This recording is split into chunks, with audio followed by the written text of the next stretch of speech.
When the Kansas City Chiefs and Philadelphia Eagles meet tomorrow in Super Bowl 59, it will be the 8th time the NFL's ultimate game is played in New Orleans Superdome, the most of any venue. While providing pro football with its biggest stage, the Superdome is also one of the oldest stadiums in the NFL. It opened back in 1975, and in its 50 years of operation, the Superdome has become intertwined with the city's rich history, making it much more than just a stadium.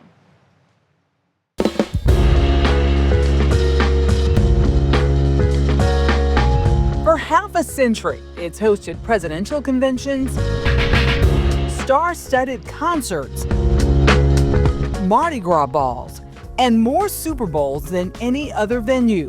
And no wonder. It's the Superdome. We have 3 of these grand atrium lobbies now.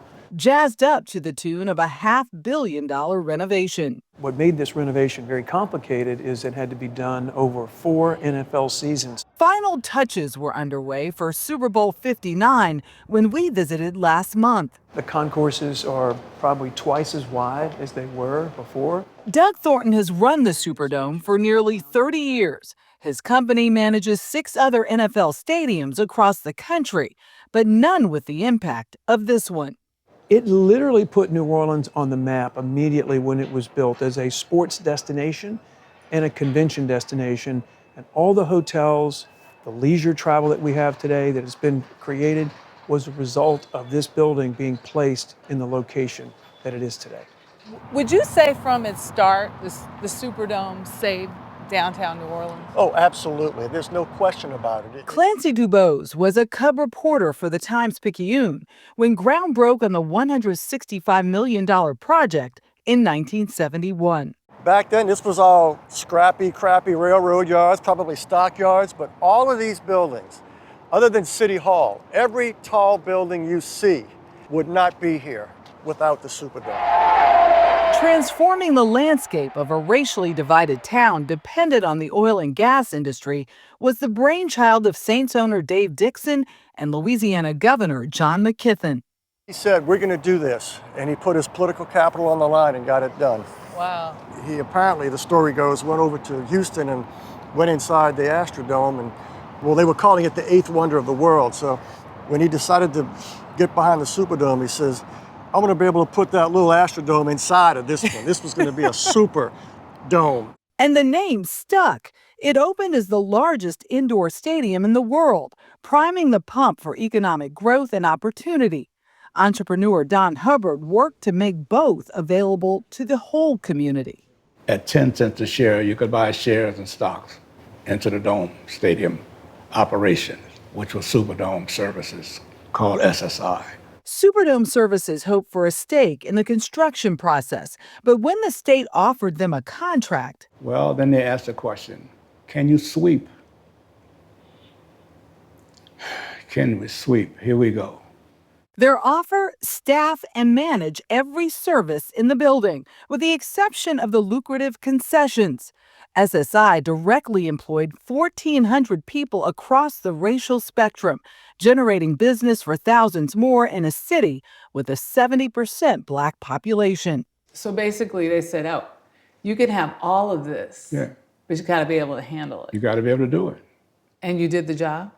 Not only did we do the job, we do the job in spite of the ones who did not want us to be successful. Within 5 years, the state canceled the contract, claiming mismanagement. SSI sued and was awarded an undisclosed settlement.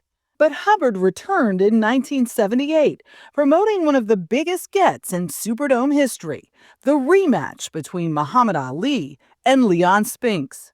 I was asked to put up the deposit on a date for the fight, and then the company said I had 72 hours to raise the rest of the money or I would lose the deposit. Did that settlement help with that deposit? Yes. Yes. What did the city lose by not having greater participation in what you describe as this economic opportunity that the Superdome was? An opportunity to bring people to the table who had no hopes of finding nothing else to do. Hello. In 2005, the Superdome would get its chance to serve in a way no one could have imagined, acting as a shelter of last resort during Hurricane Katrina. I'm very grateful for this Superdome because without it, I don't know where we would have went.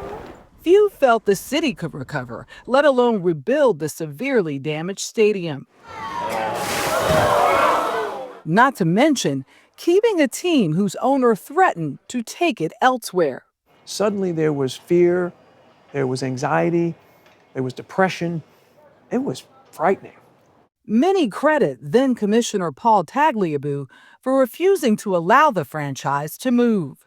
And I put Roger Goodell in the same mix with Paul Tagliabue. They helped fund and jumpstart the construction, but most importantly, they understood what it meant to put the full force of the NFL behind, the rebuilding effort and bring the Saints back. They're never leaving. Ever. Period. No, they just flat out, it ain't happening. Former Mayor Mitch Landrieu was the lieutenant governor when the Superdome was reborn.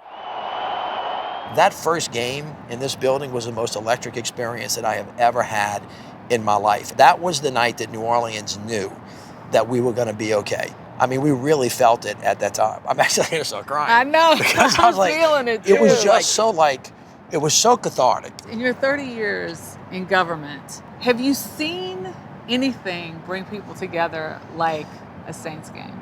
I guess it's like this in other cities, but I can tell you, this is the soul of the city. The soul of the city. And I mean, have you ever been in the Superdome? Yes, Yeah, it just is. It's a marvel when you think of the concrete and steel and how they've been able to reconfigure it. Doug Thornton says it has at least another 20 years of life in it. Eventually, maybe then they'll need to take it down and rebuild. But think about that. They have continuously poured money in so that, and by the way, they get a lot of their money from hospitality taxes, and the team pays for about a third of the rebuild. So it's good stuff all around. Great piece and hopefully a great game there Yeah. tomorrow.